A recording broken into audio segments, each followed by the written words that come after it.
Uh, Bonjour à tous. Hello. This press conference regarding COVID is being held in the Sir John A. Macdonald building in Ottawa on Friday, April 22nd. I'm the moderator, Greg Quinn with Market News International.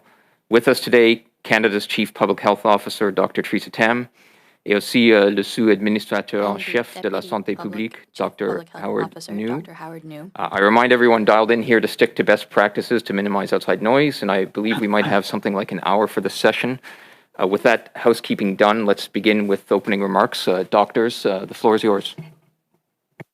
Merci, thank you, and bonjour à toutes et à tous. Prior to the long weekend, COVID-19 remained widespread across Canada, with early signs that transmission may have been nearing a peak in some jurisdictions. However, with disease activity still high and the BA2 sublineage now accounting for over 70% of sequence variants, it is still too soon to tell whether our long weekend activities could lead to another bump ahead. Although concerning, the recent rise of hospitalization rates in several jurisdictions appears to be manageable, with critical care still trending at low levels. We remain hopeful that the increase in transmission rates over the past several weeks will not result in as heavy an impact on hospitalization trends as seen during earlier waves. This optimism is grounded in the knowledge of our better immune protection due to overall high vaccine coverage. However, maintaining strong protection against serious illness means keeping COVID-19 vaccinations up to date. Vaccination is a cornerstone of public health and is responsible for saving more lives in the past 50 years in Canada than any other health intervention. Unfortunately, data show there are not only gaps in coverage for recommended COVID-19 vaccinations, but also delayed or missed vaccinations for other serious infectious diseases during the pandemic. So today, we want to remind Canadians once again of the importance of staying up to date with all routine vaccinations. And as tomorrow marks the beginning of National Immunization Awareness Week in Canada, we want to reinforce the importance of vaccinations in protecting our health throughout our lives. This is also an opportunity to thank Canada's healthcare workforce, immunizers, volunteers, community workers, and researchers for all the work they've done and continue to do so to build a healthier Canada through immunization. Likewise, we want to extend thanks to Canada's Immunization Partnership Fund, or IPF recipients. Supporting community-based initiatives led by organizations like these has helped increase vaccine confidence and improve vaccination access and uptake from the ground up.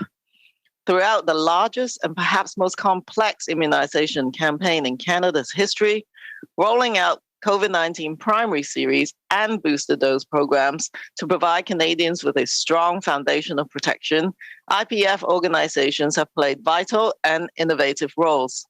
These organizations use local knowledge, tailored outreach, and community interventions to reach underserved and undervaccinated populations to reduce barriers to vaccination by addressing information gaps and improving access. For example, Digital Public Square is receiving IPF funding to support the development of its online platform and tools to dispel rumors and encourage viral sharing of credible health information. Trusted health resources, including an interactive coronavirus quiz, are used to counter COVID-19 misinformation while challenging users to achieve top knowledge rankings and share the COVID-19 know-how with others. Science North is another IPF-supported project that is working to provide a comprehensive program of virtual and in-person activities in English and French to support vaccine decision-making. This project will include a public health expert podcast series and webinars for students, parents, and caregivers, as well as in-person hands-on exhibits and workshops for family audiences across Northern Ontario. With COVID-19 still circulating widely in Canada, Vaccines Plus remain our main public health mantra. Personal precautions like masking, improving ventilation, and staying home if we have symptoms or test positive are still important to reduce spread. At the same time, it is very important to maintain a strong core of protection against severe illness by getting up to date with COVID-19 vaccines, including booster doses.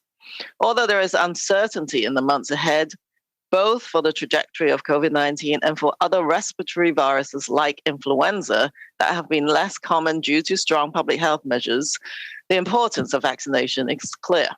To be prepared with the best possible protection against serious illness due to one or more of these diseases now is a crucial time for catching up with all recommended vaccinations that help us keep us healthy from childhood through adolescence and adulthood. Thank you. Merci. Megwitch.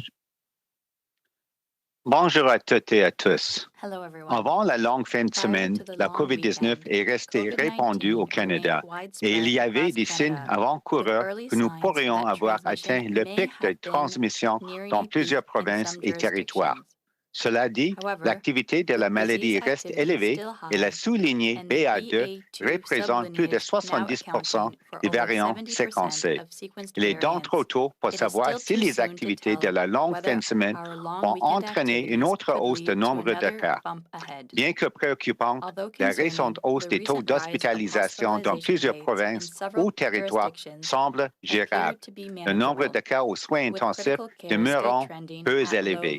Nous continuons à espérer que la hausse de taux de transmission des dernières semaines n'aura pas une incidence aussi forte sur les taux d'hospitalisation que celle qui a été observée au cours des vagues précédentes. Cet optimisme est fondé sur la connaissance de notre meilleure protection immunitaire en raison de notre haut taux de vaccination. Cependant, pour maintenir une protection forte contre les cas graves, il faut que les vaccins contre la COVID-19 soient à jour. La vaccination est un pilier de la santé publique qui a sauvé plus de vies dans les 50 dernières années au Canada que toute autre intervention en santé. Malheureusement, les données montrent qu'il y a non seulement des lacunes dans la couverture vaccinale pour les vaccins recommandés contre la COVID-19, mais également des vaccins retardés ou manqués pour d'autres maladies infectieuses graves au cours de la pandémie.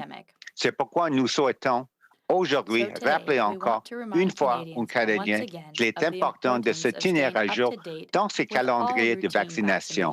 Et, puisque nous entamons demain la Semaine nationale de promotion de la vaccination au Canada, nous voulons insister sur l'importance de la vaccination pour protéger notre santé tout au long de notre vie. Il s'agit également d'une occasion de remercier les effectifs des soins de santé, les vaccinateurs, les bénévoles, les travailleurs communautaires et les chercheurs pour tout le travail qu'ils et elles ont fait et qu'ils et elles continuent de faire pour améliorer la santé de la population du pays grâce à l'immunisation. Nous tenons également à remercier les bénéficiaires du Fonds de partenariat d'immunisation du Canada, ou FPI.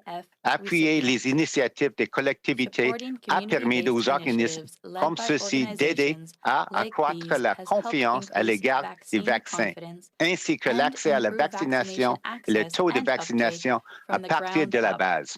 Tout au long de la campagne d'immunisation, la plus importante et peut-être la plus complexe de l'histoire du Canada, le déploiement des programmes de la série primaire et des doses de rappel contre la COVID-19 afin d'offrir aux Canadiens une base solide de protection, les organismes du FPI ont joué des rôles vitaux et novateurs. Ces organismes utilisent leurs connaissances locales, des actions de sensibilisation adaptées et des interventions dans la collectivité pour rejoindre les populations mal desservies et non vaccinées afin de réduire les obstacles à la vaccination, combler les lacunes en matière d'information et améliorer l'accès. Par exemple, Digital Public Square reçoit du financement des FPI pour aider à la création de sa plateforme en ligne ainsi que d'outils pour démentir les rumeurs et encourager le partage viral des renseignements crédibles sur la santé. Des sources d'informations fiables sur la santé, dont un questionnaire interactif sur le coronavirus servant à contrer la mésinformation sur la COVID-19, mettre les utilisateurs au défi d'obtenir les meilleurs classements en matière de connaissances et partager leur savoir-faire en matière de COVID-19 avec autrui.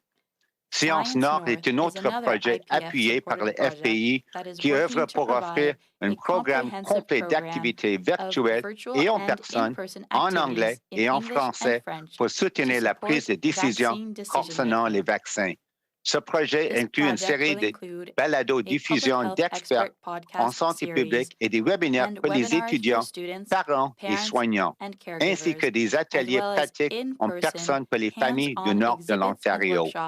Comme la COVID-19 qui circule toujours largement au Canada, la vaccination assortie d'autres mesures demeure notre mot d'ordre en santé publique.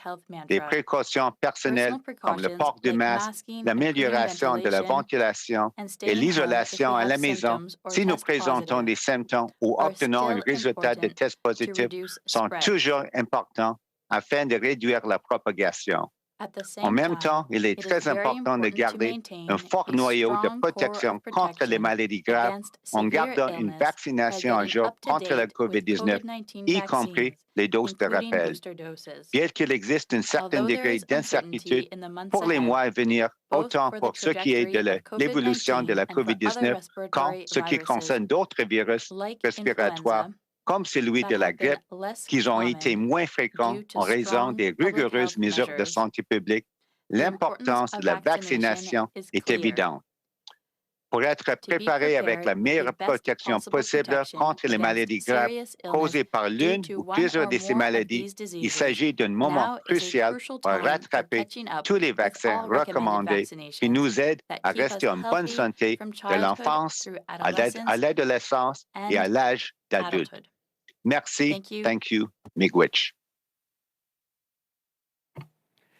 Thank you, merci. We'll turn to some questions now. Maintenant pour quelques questions. Premièrement, Christian Noël, Radio-Canada. Question. Merci beaucoup pour la question. Vous dites que la récente hausse semble gérable et qu'il y a peu d'achalandage aux soins intensifs. Compte tenu qu'on sort du grand week-end de Pâques, par exemple, qu'est-ce que vous allez surveiller au cours des prochains jours pour s'assurer que ce n'est pas le cas? Oui, c'est quelque chose à suivre dans toutes les provinces et territoires parce que, oui, avec le congé pascal, on sait toujours, après peut-être les rassemblements de famille, il faut attendre peut-être 2-3 semaines pour voir c'est quoi les conséquences avec les taux d'hospitalisation aussi, peut-être même dans les unités de soins intensifs. Donc, c'est quelque chose à suivre étroitement et je suis sûr que nos homologues des provinces et territoires sont en mesure de regarder et suivre attentivement qu'est-ce qui se passe actuellement. Et si je comprends bien, il y a un changement aujourd'hui sur la façon dont les voyageurs peuvent voyager sur les restrictions. Pourquoi lever ces restrictions sur les voyageurs à ce moment-ci? Ça fait partie de notre analyse continue avec ce qui se passe avec les résultats de notre dépistage à la frontière, mais aussi en considérant qu'est-ce qui se passe actuellement au sein du pays, avec qu'est-ce qui se passe et le fait que beaucoup, la vaste majorité des Canadiens se font faire vacciner.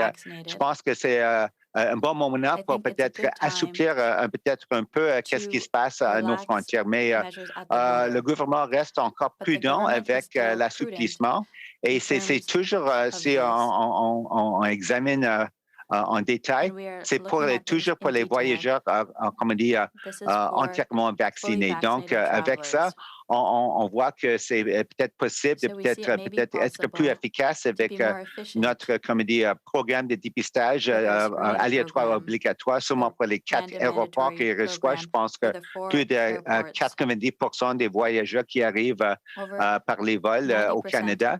Et aussi, pour qu'est-ce qui se passe après. Si on est complètement vacciné, on va aussi assouplir les mesures. C'est pas nécessaire de rester en quarantaine pour les 14 jours toujours garder toujours une liste de tous les contacts. Mais je pense que c'est toujours important aussi de rester prudent.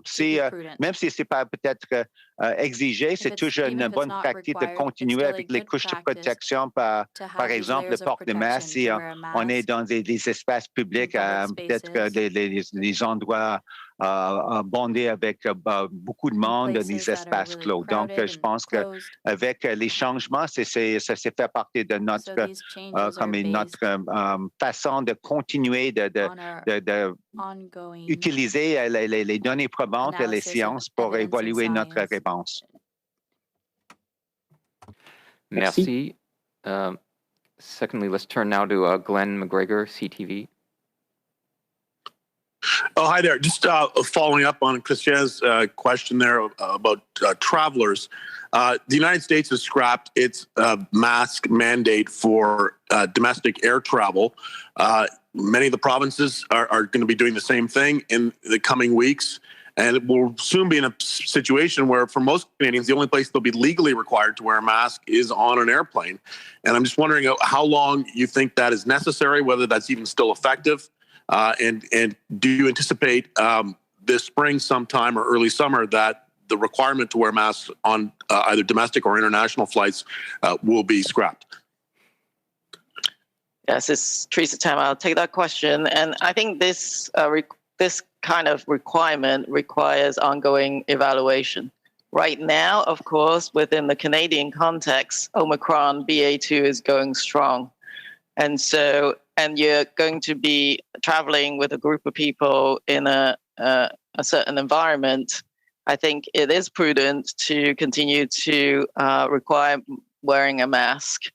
Again, it takes the guesswork out of the traveler. Everybody's going to be wearing a mask. It's an additional layer of protection. It can reduce transmission. Why not? I mean, it has a certain amount of inconvenience, perhaps, but it does not essentially restrict travel as such. So I think it's one of the least intrusive, measures, but adds definitely another layer of protection. But I think one has always got to reevaluate policies over time, including the epidemiologic situation in Canada and overseas as well. Also on flights, I know you've been asked many times about whether or not you think 3 vaccine doses, a booster dose, should be the definition of fully vaccinated. But at least for the purposes of air travel, given what we know about the decline in effectiveness of just the 2-dose regimen, should 3 doses not now be required in order to fly? But first of all, what you said is really important. And any adult, 18 plus, should go and get a booster. And everyone should get their vaccine up to date based on your eligibility. So that's really important. And as I said, BA2 Omicron is going strong and there's activities all over the world. So get your booster. In terms of an actual requirement, on the other hand, that's a policy that needs to be examined, and it will be examined by our decision makers, the ministers in charge. So I think for sure, 3 doses in the era of Omicron is really important to have. Whether you require or not, that's a different policy decision and analysis. But any traveler, before you go traveling overseas or even across Canada, please go and get boosters. That's going to really help protect you, but also others around you. Thank you. Ensuite, Michel Sava, La Presse Canadienne. Oui, bonjour. Donc, l'approche prudente du Québec par rapport au maintien du port du masque obligatoire, est-ce que c'est la meilleure approche ou est-il temps de lâcher un peu de lest, à votre avis?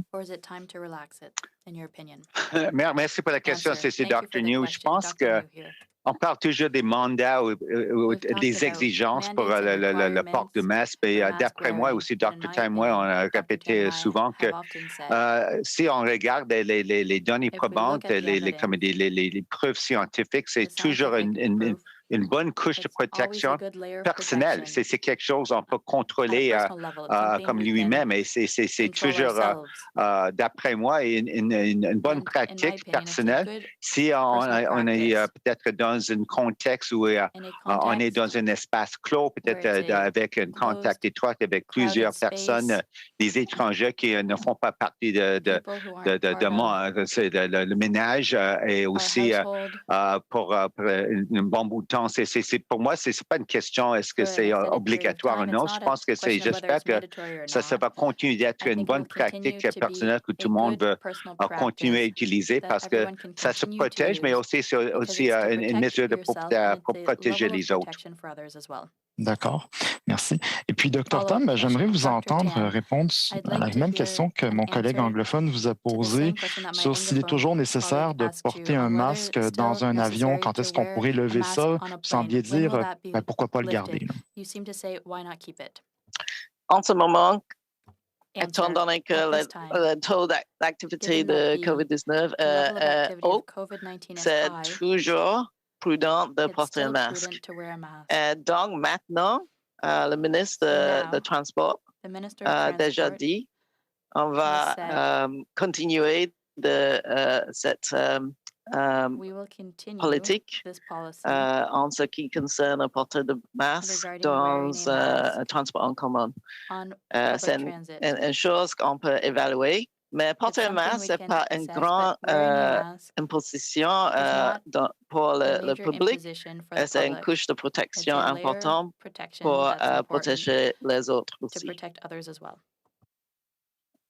C'est Dr. New. Peut-être je peux souligner les points que Dr. Tam a déjà fait. Que, oui, ici, on regarde les environnements, les contextes différents. C'est évident pour moi que, OK, si peut-être on est dans un centre d'achat, peut-être c'est bien ventilé, on a peut-être une distance entre vous et les autres clients. C'est différent si on compare ça à l'environnement dans un avion avec beaucoup de personnes contact étroit pour une bonne durée de temps et aussi avec des personnes qui ne font pas partie de votre ménage. Donc, je pense que c'est une bonne pratique qu'il faut continuer à utiliser comme une couche de protection personnelle et aussi pour protéger les autres. Merci. Next turn to Dylan Robertson, the Winnipeg Free Press. Dylan.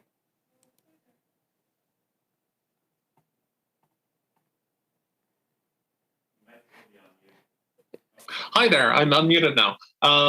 Thanks for taking our questions. Dr. Tam, I just want to ask you about the three prairie provinces lagging behind everyone else for booster shot uptake and second dose uptake.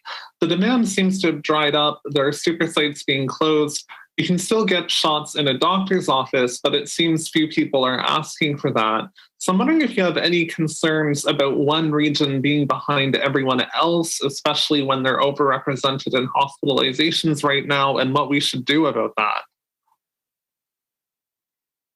I think a very multifaceted approach is needed to increase the booster rates, particularly for adults over 50, but depending on your risk factors. But anyone over the age of 18 years of age and older, NACI now recommends that you get a booster shot with a general interval of six months.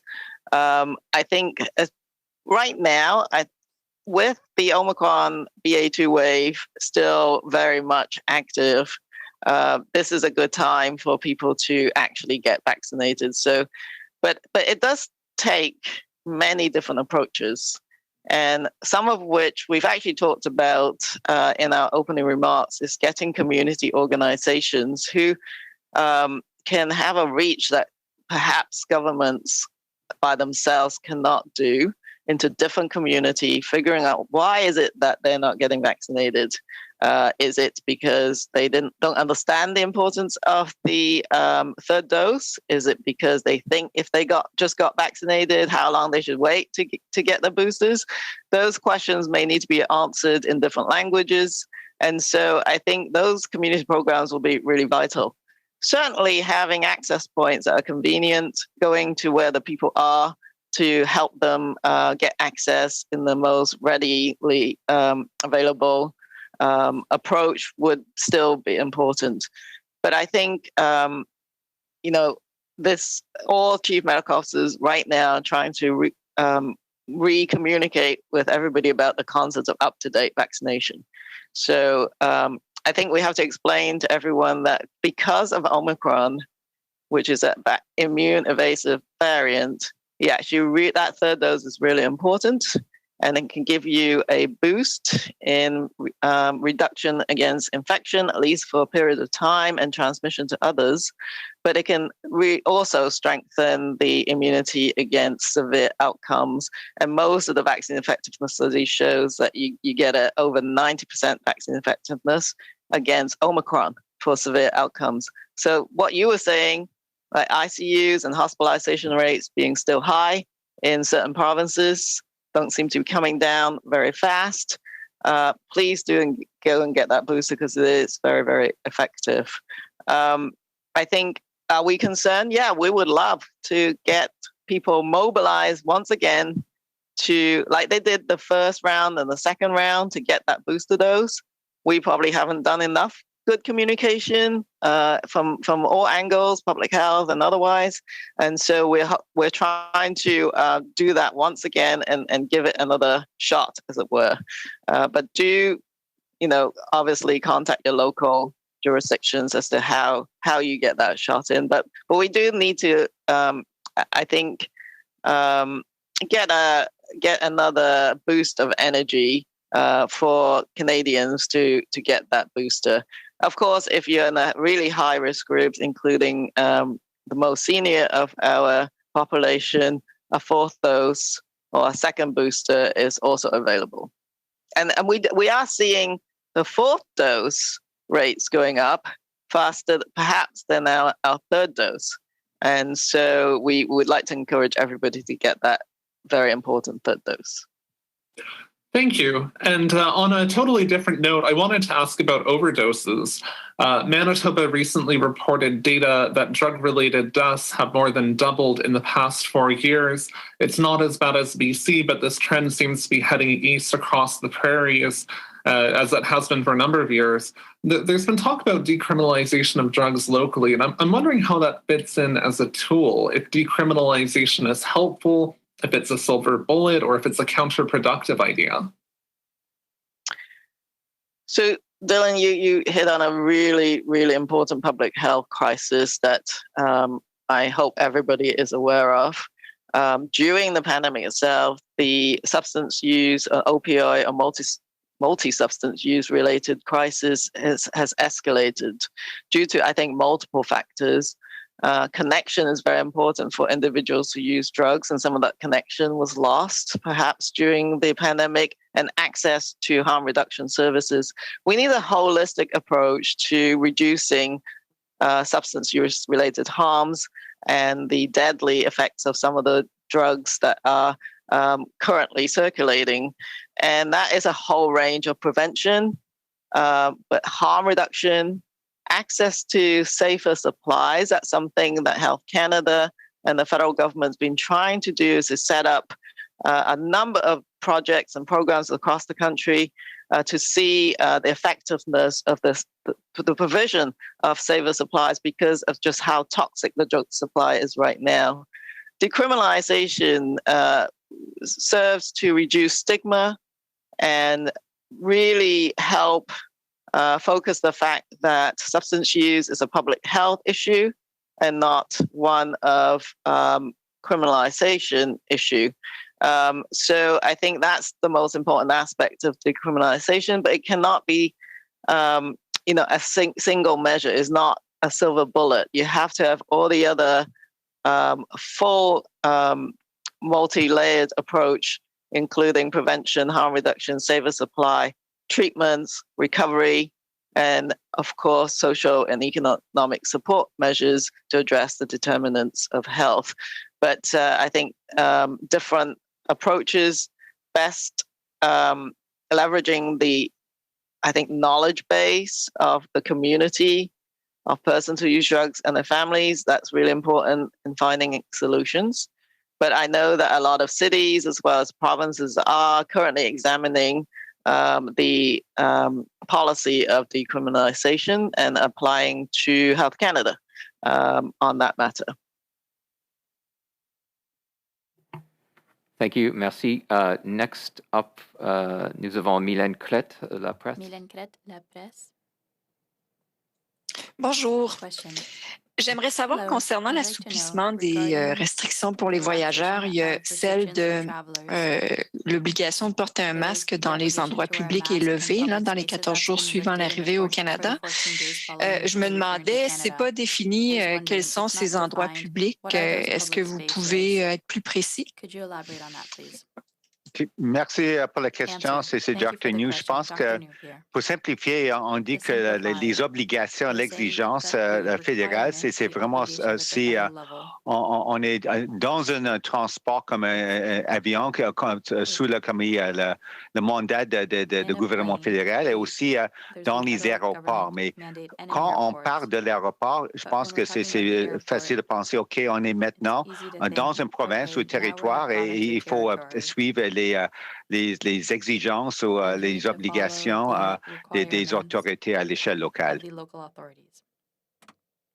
Donc, si j'ai bien compris, l'obligation de porter le masque demeure dans les avions, dans les aéroports, mais elle est levée dans les provinces où cette obligation-là n'est déjà plus en vigueur. J'ai bien compris? Oui, effectivement, c'est toujours une bonne idée. On recommande toujours, c'est une bonne idée de porter un masque peut-être si on est dans certains contextes, toujours, je parle des becs, il y a des lieux bondés avec peut-être le contact étroit des espaces clos, mais je pense qu'on respecte aussi qu'est-ce qui se passe actuellement dans les provinces et territoires. Et pour le gouvernement fédéral, on est responsable pour les transports aériens et aussi les aéroports, mais si quelqu'un sort d'un aéroport, je pense que c'est vraiment sous la juridiction, l'administration des provinces et territoires. D'accord, merci. OK, thank you. Merci. Maintenant, Olivier Fellon-Boissé, TVA. Olivier from TVA. Oui, bonjour. Yes, merci de prendre nos questions. J'aimerais savoir qu'est-ce que vous pensez, qu'est-ce que vous savez plutôt sur le variant BA2.12 qu'on voit notamment prendre la place en ce moment aux États-Unis. Est-ce qu'il vous inquiète et est-ce qu'il est détecté présentement au Canada? Oui, merci pour la question. C'est Dr. New.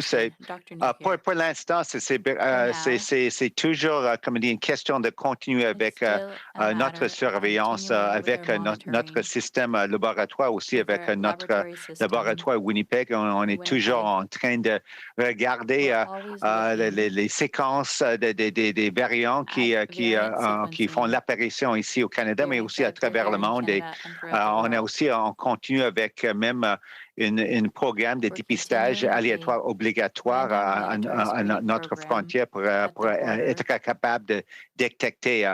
Je parle des données exactes, d'après moi, peut-être Dr. Tam pour exactement ce variant, mais ce n'est pas inattendu parce qu'on sait que le virus continue à évoluer. Il y a toujours peut-être même des combinaisons, des variants peut-être pour avoir un autre variant, mais à date, pour l'instant, c'est vraiment le BA2 qui est le variant. Je pense que c'est plus de 70% des séquences sont le BA2, mais pour le variant, ce que vous mentionnez maintenant, je n'ai pas les données exactes, mais peut-être Dr. Tam est en train de peut-être regarder nos notes pour peut-être donner une autre réponse.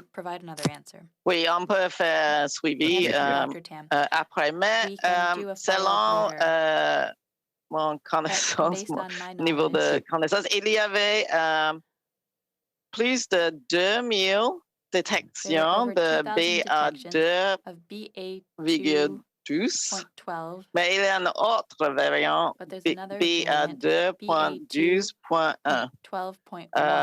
c'est le deux variants de BA2 qui est en train de épanouir aux États-Unis, dans les États de New York. On a détecté moins de 10 cas, à peu près 6 cas de BA2.12.1. Mais nous sommes en train de faire les surveillances étroitement concernant les sous-variants de BA2.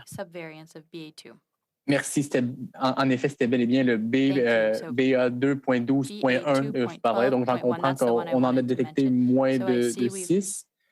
Pour l'instant, merci pour ça. Mon autre question concerne le Moderna qui aimerait faire un vaccin s'attaquant justement aux variants, aux sous-variants pour l'automne. Et quelles sont vos attentes par rapport à ça? Et est-ce que vous croyez que les Canadiens devraient le considérer s'il devenait disponible plus tard cette année? Merci pour la question. C'est Dr. New. Je peux commencer. C'est toujours, comme dit, encourageant que les compagnies comme Moderna continuent avec leur recherche, aussi avec peut-être des formulations pour mettre à jour contre les variants qui continuent à évoluer. Ce qu'on voit avec les résultats des études à date, c'est que c'est encourageant. Dans un contexte de laboratoire, on a des bons résultats à date, mais il faut continuer avec les essais cliniques, avoir plus peut-être des personnes qui reçoivent peut-être dans le contexte d'un essai clinique et après, on attend peut-être une soumission ici, peut-être au Canada, mais aussi aux États-Unis et des autres pays. Mais pour l'instant, on n'a pas quelque chose clair pour des dates, mais on attend qu'est-ce que la compagnie Moderna, mais peut-être même aussi les autres compagnies continuent avec leur recherche. Mais je pense que c'est encourageant, d'après moi, parce que les compagnies continuent de regarder qu'est-ce qui se passe actuellement avec la COVID-19 et les variants préoccupants. Et c'est sûr, peut-être en automne, peut-être on peut avoir peut-être un vaccin peut-être à date contre les variants. Merci. I believe we have one more question here. Laura Osman, Canadian Press. Another 3 hours. Hi, doctors. I want to start by asking you about hospitalizations. Dr. Tam, you mentioned that so far hospitalizations are remaining manageable. I'm wondering if you're noting a situation that we saw during Omicron where hospitals were still feeling overwhelmed, not because of the number of hospitalizations, but because so many health workers had to be off sick.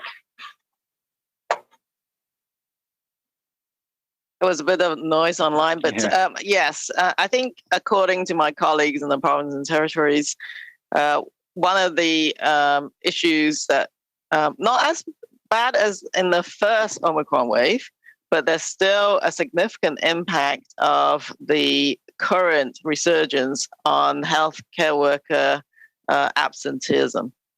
So they may not be very sick, but if you get test positive, you're going to have to stay away from work for a period of time. And because of activities in the community, health workers also have families who may be positive. So they could be contacts in the household and other settings. So yes, that is one of the factors that can impact the health system capacity at the moment. And which is why I think everyone needs to continue to do all that we can to reduce transmission in order to protect the health system. At the moment, I think in some jurisdictions, they're managing, but they're really stressed. The system is stressed. Our modeling is projecting still an increase in hospitalization, but probably not as bad as the initial Omicron wave. As we said it throughout our remarks, we have to see what happened over the long weekend. I hope people actually went and got boosted and didn't spend a lot of time in spreading Omicron to others. So we will see what happens over the long weekend just to have a better idea of what the impact on the health system would be in the next couple of weeks. Perfect. Thank you. I also wanted to turn now to travel. With these small changes, the government seems to be signaling that they want to take a more sustainable approach to restrictions. Dr. New, I heard you say that if people are fully vaccinated, then we can start to ease some of these restrictions. But many people are asking, of course, for the vaccine mandates to be dropped or wondering when that will happen. Is it your advice still that that is sort of the key feature of the travel restrictions that need to remain in place? It's Dr. New, so maybe I can start and Dr. Tam can certainly add to it. But you're right. I think at the end of the day, I think everyone is in agreement that vaccines are still our major tool, a major layer of protection. And so, both, inside Canada for all Canadians, but also for travel purposes, I think it's important to stress the point that, the higher our vaccine coverage is, the better we all are overall in terms of protecting against the serious consequences of COVID-19. And so, as we move forward, certainly we'll continue to look at the evidence, the data, and adjust as necessary. And the one thing I would say is that, even with the changes that have been made with respect to our border measures, and many of them, obviously, you can imagine there's operational considerations as to why, it's been put in place now and, as opposed to maybe, some other time.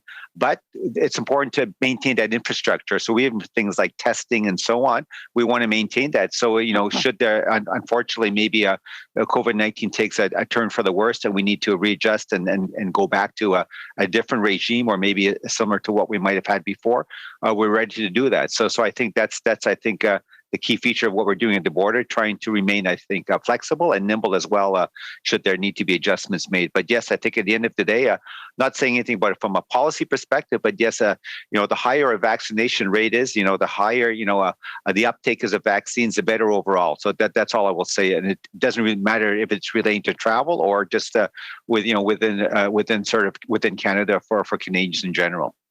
Thanks. Those are all the questions we have for today. So I'd just like to thank everyone. Merci, Miigwech. And if you have any final thoughts, please go ahead. Go get boosted. Thank you. Travel safe. Thanks, everyone.